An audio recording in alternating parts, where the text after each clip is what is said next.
What's going on, everybody? My name is Jaden Garcia, and it's an honor and blessing to be with you guys today. Today, I'm going to be presenting the fine-tuning argument for the existence of an entity outside the realms of time, space, and matter. But for lack of better terms,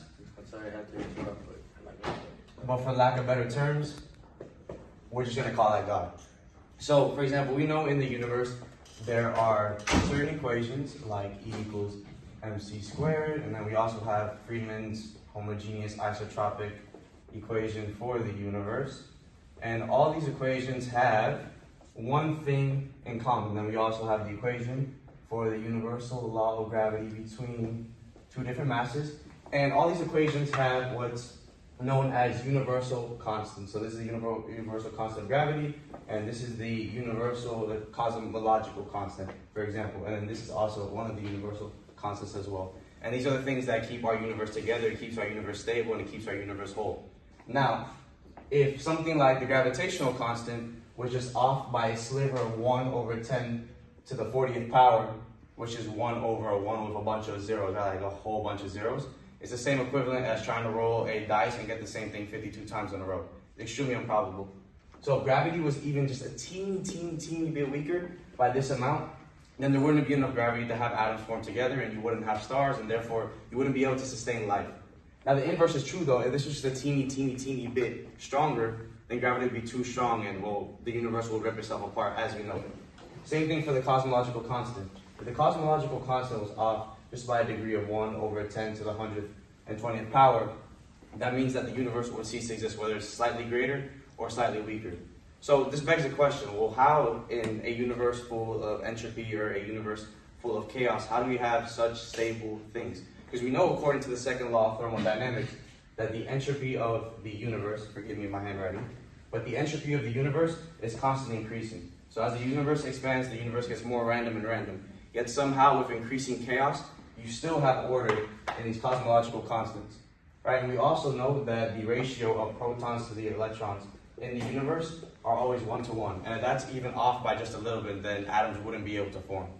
So that begs the question then, well, how is this?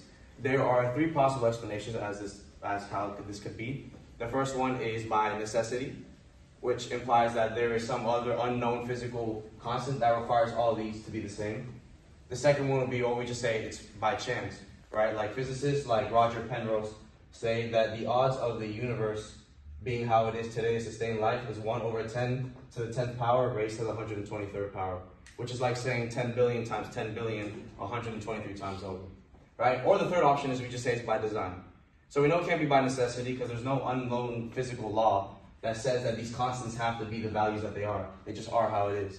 And we know it can't be by chance because it's just statistically impossible for these things to come together perfectly to have life sustained in the universe. So that leaves us with the third option, and that's design. Now, of course, with every theory, there are always arguments against it. And the 2 most common ones are the multiverse theory and what's known as the anthropic principle. So the multiverse theory states that we live in a multiverse, and in a multiverse with infinite universes, eventually one of them is going to be fine-tuned for life. Now, the problem with this is that 1, this is presuming a multiverse. There's no evidence to suggest that we live in a multiverse.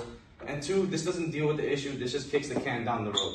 Because even if there was, let's say hypothetically a multiverse, and one of these universes were fine-tuned to sustain life, you would still have to explain why this one universe can be fine-tuned to begin with and is not like the rest of the universes. So this theory doesn't work.